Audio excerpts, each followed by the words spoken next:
કાર્યો થતા અને ત્યારે કેન્દ્રીય ગૃહમંત્રી અને સહકાર મંત્રી પણ એટલે કે અમિત શાહ ઉત્તરાયણ બાદ કમૂરતા પૂર્ણ થયા બાદ 15મી જાન્યુઆરીએ બનાસકાંઠાના દિયોદરમાં આવેલા બનાસ ડેરીના સાદર પ્લાન્ટ ખાતે પહોંચીને વિશાળ જનમેદનીને સંબોધન કરીને બનાસ ડેરી અને સહકારી સંસ્થાઓના પાયલોટ પ્રોજેક્ટ તથા વિકાસલક્ષી પ્રકલ્પોનું ખાતમુહૂર્ત, લોકાર્પણ અને શુભારંભ કરશે।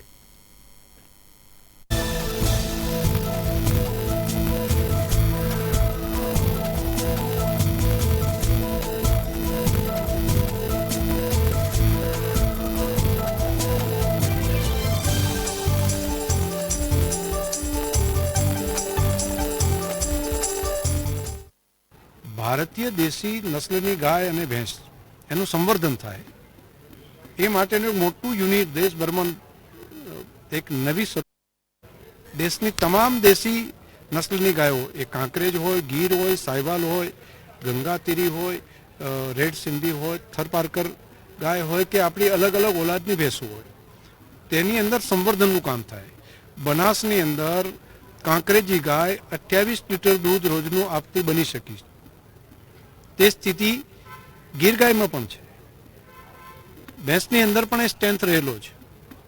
તો ભારતીય નસ્લની ગાય ભેંસ એનું સંવર્ધન થાય એટલા માટે લગભગ 300 કરોડના ખર્ચે બનાસકાંઠા જિલ્લામાં 200 વીઘા કરતાં પણ વધારે મોટી જમીન ઉપર એક નવું સંકુલનું નિર્માણ કરી રહ્યા છીએ, જેમાંથી દર વર્ષે 1000 કરતાં વધારે ઉચ્ચ ગુણવત્તાવાળા નસ્લના બચ્ચા, જે વધારે દૂધની પ્રોડક્ટિવિટી પર કેટલ પ્રોડક્ટિવિટી આજે છે એના કરતાં ડબલ કરતાં પણ વધારે હોય તેવી ગાય અને ભેંસ એના બચ્ચા તૈયાર કરીને પછી એમાંથી એમ્બ્રિયો નીકાળીને એમ્બ્રિયો ટ્રાન્સપ્લાન્ટ કરીને દર વર્ષે 50,000થી વધારે સારી ઓલાદની ગાય ભેંસ તૈયાર કરી શકાય। અને જે ગુણવત્તાની દ્રષ્ટિથી તો વધારે સારી હોય જ, દૂધની દ્રષ્ટિથી પણ વધારે સારી હોય, પરંતુ ભારતીય વાતાવરણને અનુકૂળ હોય, જેથી કરીને લાંબા સમય સુધી સસ્ટેનેબિલિટી પણ રહી શકે। તો એ પણ અહીંયા આગળ ખાતમુહૂર્ત અમે કરવા જઈ રહ્યા છીએ। યોજનામાં જોડ્યા છે એમાં બનાસ બેંક, ગુજરાત બેંક અને પંચમહાલ બેંક, નાબાર્ડ, બનાસ ડેરી અને આરબીઆઈ આ બધા સંયુક્ત રીતે એક પ્રોજેક્ટ ઉપર અત્યારે અમે 5-6 મહિનાથી કામ કરી રહ્યા હતા।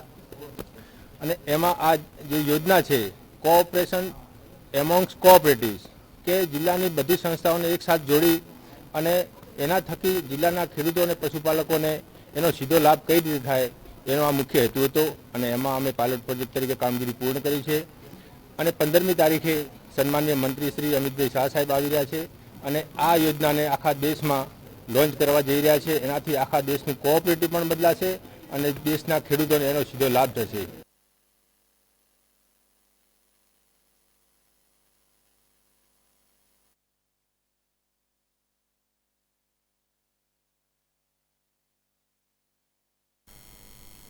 ઉત્તરાયણ પર્વને લઈને હવે ગણતરીના કલાકો જ બાકી રહ્યા છે, ત્યારે 13